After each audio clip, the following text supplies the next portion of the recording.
and welcome to another edition of Spotlight. In this edition, foreign ministers of the Arab League member states have agreed to reinstate Syria's membership after its suspension more than 10 years ago.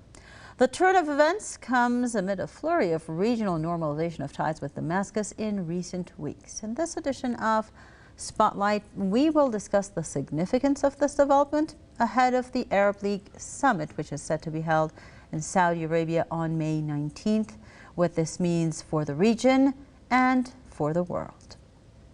To do so, we're joined by Laith Marouf, activist and political commentator, who is joining us live from Beirut.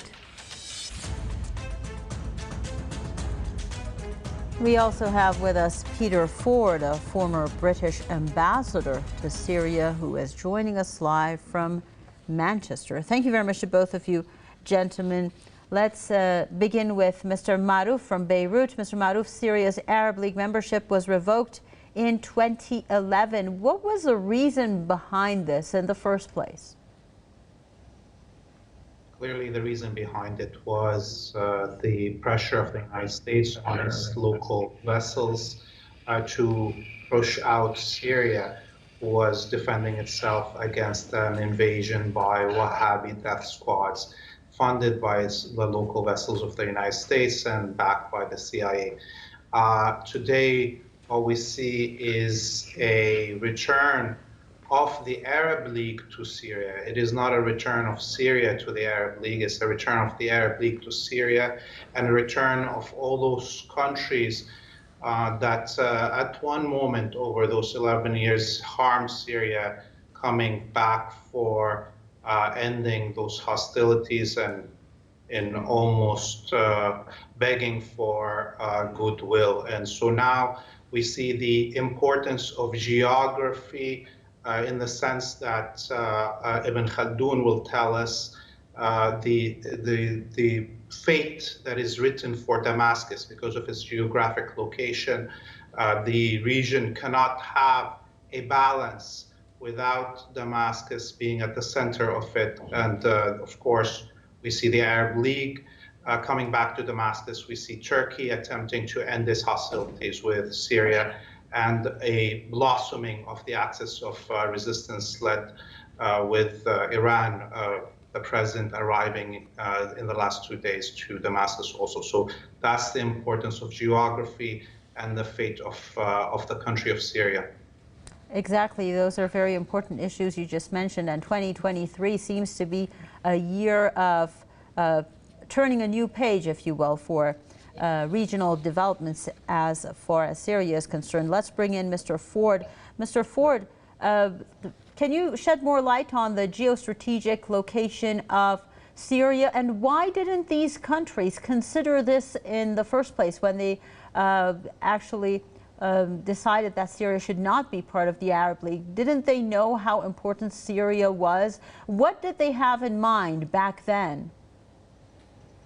Well, I think they had been deceived by the United States, which was telling them that, according to US intelligence, the Assad government was bound to fall. It was just a matter of time. And the Arab states, or many of them, thought that they would join the US push to overthrow the government of Syria. Some of them, let's not forget, also were supporting very actively, some of the Gulf countries particularly were supporting the armed opposition groups. So they wanted to isolate Syria anyway. But a big factor was the US pressure on Arab states. So, Mr. Ford, do you believe that Bashar Assad's, let's say, the way he has solidified his position in Syria is the reason why these Arab countries are turning back towards Syria?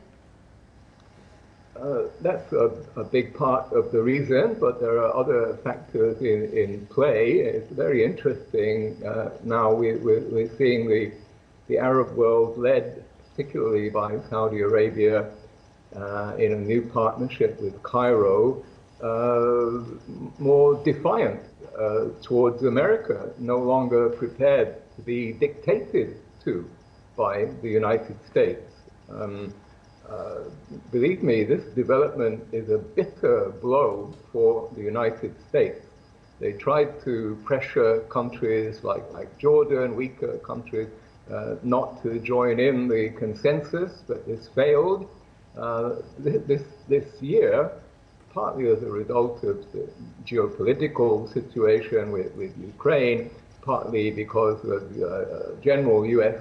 weakness and failure from Afghanistan through Ukraine and their China policy,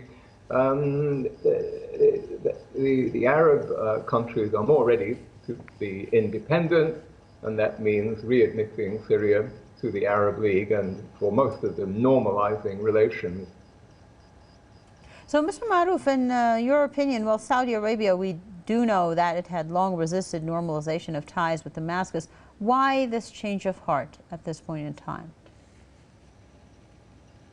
As our guest mentioned just a minute ago, the international scene changing, the end of American hegemony and the rise of multipolarity. And we have to actually credit Syria for this rise of the new world of multipolar reality. Without the wall of Damascus, without the government of Syria, the military of Syria, the structures of Syria withstanding this 11 years of war and this international coalition that the United States led invading the country, Russia wouldn't be in a position today to actually defend itself, for instance, in Ukraine. Imagine if those Wahhabi death squads that the United States on Syria, if they survived, where they would be today and how they would be moved as we see the Nazi militias being moved to the Ukraine. So Syria was actually the beginning of this multipolar world. It's the time when Russia took a position to finally intervene militarily in a location where the United States was invading with its proxies. So this is where we're at, and the world is changing. The Arab countries that may have been vessels of the United States for a good of 80 somewhat years since the end of World War I, World War II, are now finding themselves in a position where the United States cannot protect them, and their economic future is tied to Asia and Africa, not to Europe and North America. And that's why we see the shift. And of course, that increases the possibility that these former vassal states like the Saudi Arabia or the United Arab Emirates or others that are normalizing with Syria right now will have a colored revolution plotted against it by the United States any minute now. So, Mr. Ford, Mr. Marouf did point out that there is a new world order that is emerging. Do you believe that the United States is losing its grip on the Eastern Hemisphere with its plots failed regarding Syria? Absolutely, they're losing its grip. As the previous speaker just said, the United States push for global power more or less came to an end in about 2014, by which time it was beginning to fail in Syria. Syria had withstood the incoming tide from the US-supported Arab Spring, and the tide had come to its highest point. And the same could be said about Ukraine. 2014 was an important year there also. And so everything we've seen in the last 9 years has been a weakening of the US stranglehold over the Middle East. There have been other important milestones as well, like the tanker war in the Gulf in about 2018. Which saw, among other things, an attack on a Saudi refinery. This proves that America could not defend its allies, and that those allies, like Saudi Arabia, have now become realistic, are making peace with their old enemies, like Iran, and have realized that the best way to have security is not to have enemies. So, Mr. Marouf, Saudi Arabian Foreign Minister Prince Faisal bin Farhan visited Damascus last month for the first time in more than a decade. The two countries have decided to reopen their embassies, restore flights between the two countries. What is the significance of this escalation in bilateral ties, this rapprochement, if you will? Well, basically, Saudi Arabia currently is the biggest financer and of most of the Arab states, let's say. And that's why we see the Arab League right now jumping very fast into returning Syria into the organization, because Saudi Arabia said so. And it means also the same thing for the Gulf states and the Gulf Cooperation Council. What Saudi Arabia says to these countries happens. So what does this mean? This means that right now we will see an acceleration of this normalization between all the Arab states and Syria, the former states that stayed out of Syria since 2011. And partially we will see some of those states paying a price for it, as we see Egypt already paying a price for that reality, with the war in Sudan being instigated by the United States and Israel to weaken it in this state. So we will see an increase of probable problems in those countries that are now normalizing with Syria by the United States pressure. And as the reality is that Syria will be the winner of this no matter what, and it shows that resistance to American invasions is the right way to go, and it's worse to be a friend of the United States than to be its enemy. Interesting. So, Mr. Ford, Jordan, Kuwait, and Qatar opposed Bashar al-Assad's presence in the Arab League. What are the reasons behind that, and how do you foresee the future for these three countries? Well, each one of those is different. Jordan is weak, less able to withstand U.S. pressure. Qatar has its particular problems with Saudi Arabia and never wants to follow a Saudi lead. That there is a struggle between the petrol superpower, Saudi Arabia, and the gas superpower, Qatar. And at the moment, the Saudis are winning. Kuwait has always been a maverick, but thankfully does not have huge significance today. What matters now is Saudi leadership. We will, in a matter of days, by May 19, the Arab Summit, we will see Assad no doubt being welcomed at the Arab League Summit in Riyadh. This will be a bitter blow for the United States. And it's also very important for what happens now inside Syria. The opposition, what's left of it, will be even more demoralized. The momentum now is all with the Syrian government. No doubt after the Turkish elections, the Turks will withdraw their troops from Syria, and all that remains then is for the armed opposition groups to negotiate terms of surrender. And this will leave the United States isolated as the remaining holdout. So, Mr. Marouf, we discussed a new world order emerging, and of course, Mr. Ford also shed more light on the role that the United States used to play in the region and how that role has diminished.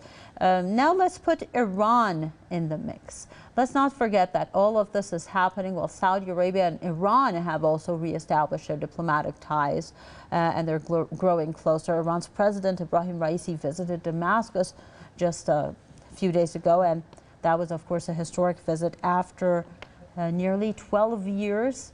A very important visit with lots of agreements being signed, bilateral relations expanding, particularly in trade and business. Tell us, what role does Iran play in this entire equation? Well, of course, that visit was historic, and it solidified the alliance between Syria and Turkey that has been unshakable since the Islamic Revolution in 1979. And it was also a signal to the Arab countries like Saudi Arabia, who may think that opening up the Arab League and some rebuilding and connections with Syria may sway Syria away from its brotherly relationship with Iran, that this will never happen. Of course, we must remember that Syria, in multiple times over the last 20 somewhat years since the invasion of Iraq, has been pressured and by the United States and offered much wealth and much trade if it gives up both the resistance in Lebanon and its relationship with Iran, and that never happened even under the pressures of the war that lasted 10 years on Syria. So this is a very important also significance for Iran to show this relationship, how for anybody else around the region, to show how this brotherly relationship is extendable to anybody, that we don't need foreign imperial forces in the region to safeguard everybody's security, and that only relationships that are brotherly between the nations of the region will guarantee that security. This is the significance of that visit. That's an interesting point you raised there. So, Mr. Ford, it seems that the divide and rule policy that the West particularly has been trying to implement in the Eastern Hemisphere is now failing. Can you shed more light on that, and of course Iran's role in this entire normalization of ties that we see? Well, what's happened has been a victory for steadfastness. The Arabs call it sumud, steadfastness. And there's a steadfastness front, which includes Syria and Iran and Hezbollah and some of the Palestinian groups. And they have shown patience over the last 12 years, patience which is now being rewarded at great speed. The momentum now is all with the resistance front, the steadfastness front, and the absolute pivot for this has been Iran. Without Iran, Syria would have fallen by 2014 or earlier. This on the part of the United States, Syria was always, the war against Syria by America was always just a prelude to and part of the war against Iran. It was a way primarily to weaken Iran, ready for changing the government of Iran. Well, it's all come to nothing. It's now crumbling in a really embarrassing way. And this is why the United States is so angry tonight. Thank you very much, Peter Ford, former British ambassador to Syria, joining us live from Manchester, and Laith Marouf, activist and political commentator from Beirut. That's all the time that we have for this edition of the Spotlight, and I'm very grateful that you shared your thoughts and views with us. in this edition. And thanks to all of you viewers for watching this edition.